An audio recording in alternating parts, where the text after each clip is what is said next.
வணக்கம் friends, welcome to சுவையிட்ஸ். இன்றைக்கி நம்ம சேனலில் தேங்காய் லட்டு எப்படி பண்ணுறதுன்னு பார்க்க போகிறோம். ஒரு கடாயில் 2 டேபிள் ஸ்பூன் நெய் எடுத்துக்கலாம். நெய் சூடானதும் நான் 2 கப் அளவுள்ள டெசிகேட்டட் கோகோனட் உலர்ந்த தேங்காய் பவுடர் எடுத்துக்கிறேன். இது எல்லா சூப்பர் மார்க்கெட்லேயும் கிடைக்குங்க. அப்படி கிடைக்காட்டி ஒரு பெரிய தேங்காவை நல்லா துருவி எடுத்துக்கோங்க. அதை துருவி எடுத்துகிட்டு 2-3 நிமிஷத்துக்கு வெறும் பாத்திரத்தில் கலர் சேஞ்ச் ஆகாமல் வறுத்து எடுத்துக்கோங்க. அது ஆறுனதும் மிக்ஸி ஜாரில் போட்டு ஒரு சுற்றி எடுத்துக்கோங்க. இப்போ இதை நெய்யில் போட்டு நான் வறுத்து எடுத்துக்கிறேன். லோ ஃப்ளேம்லேயே வறுத்துக்கோங்க, இல்லாட்டி கலர் சேஞ்ச் ஆகிரும். இப்போ இதில் 1.5 கப் அளவு காய்ச்சி ஆற வச்ச பால் சேர்த்துக்கலாம். இதை நல்லா மிக்ஸ் பண்ணி விட்டுக்கலாம். தேங்காய் பாலை நல்லா உறிஞ்சி இந்த மாதிரி வந்துடும். இப்போ இதில் 3/4 கப் சர்க்கரை எடுத்திருக்கேன். சர்க்கரையை அரைச்சி நான் எடுத்திருக்கேங்க. இதை நல்லா மிக்ஸ் பண்ணி விட்டுக்கோங்க.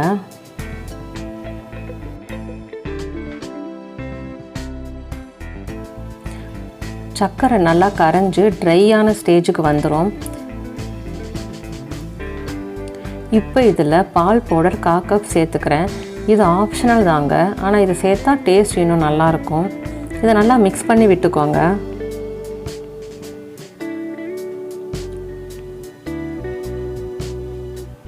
இப்போ இதில் 1/4 டீஸ்பூன் ஏலக்காய் பவுடர் சேர்த்துக்கலாம். இதை மிக்ஸ் பண்ணிவிட்டு ஸ்டவ் ஆஃப் பண்ணிடலாம். இதை ஒரு பிளேட்டுக்கு மாற்றிடலாம். இதுலேயே நீங்கள் தேங்காய் லட்டு பண்ணுறதுனாலும் பண்ணலாம். நான் இதை கலர் சேர்க்க போகிறேன். இப்போ இதை 3ஆக பிரித்து எடுத்துக்கிறேன். பிரித்து வச்ச ஒரு பகுதியில் இந்த மாதிரி பிசைஞ்சு எடுத்துக்கலாம்.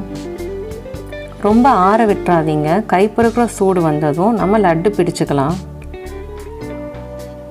இந்த மாதிரி சின்ன சின்ன உருண்டையாக எடுத்து லட்டு ஷேப்புக்கு உருட்டி எடுத்துக்கோங்க. இப்போ அந்த லட்டை உலர்ந்த தேங்காய் பவுடரில் சேர்த்து லைட்டாக கோட் பண்ணிக்கலாம்.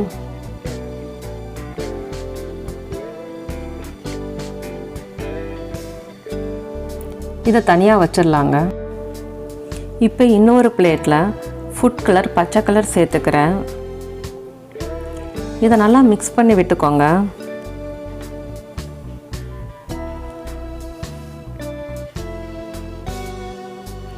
இப்போ இதில் கொஞ்சமாக எடுத்து லட்டு ஷேப்புக்கு உருட்டி எடுத்துக்கலாம்.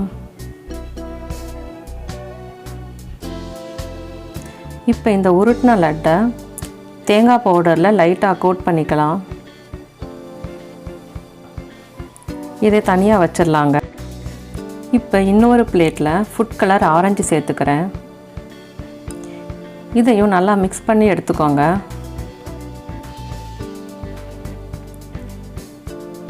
இப்போ இதை லட்டு ஷேப்புக்கு உருட்டி எடுத்துக்கலாம்.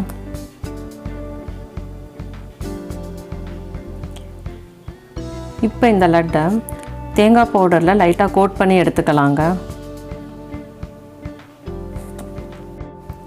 இதே மாதிரி எல்லா லட்டையும் ரெடி பண்ணிக்கலாம். அவ்வளோதாங்க, தேங்காய் லட்டு ரெடி ஆகிருச்சு. இது ரொம்ப ஈஸியாக சீக்கிரமாக பண்ணக்கூடிய ஒரு ரெசிபிங்க. நம்மகிட்ட இருக்க இன்க்ரீடியன்ட்ஸ் வச்சு ஈஸியாக பண்ணிடலாம். கண்டிப்பாக இந்த ரெசிபியை ட்ரை பண்ணி பாருங்கள். உங்கள் ஃபீட்பேக்கை கமெண்ட்டில் சொல்லுங்கள். நன்றி.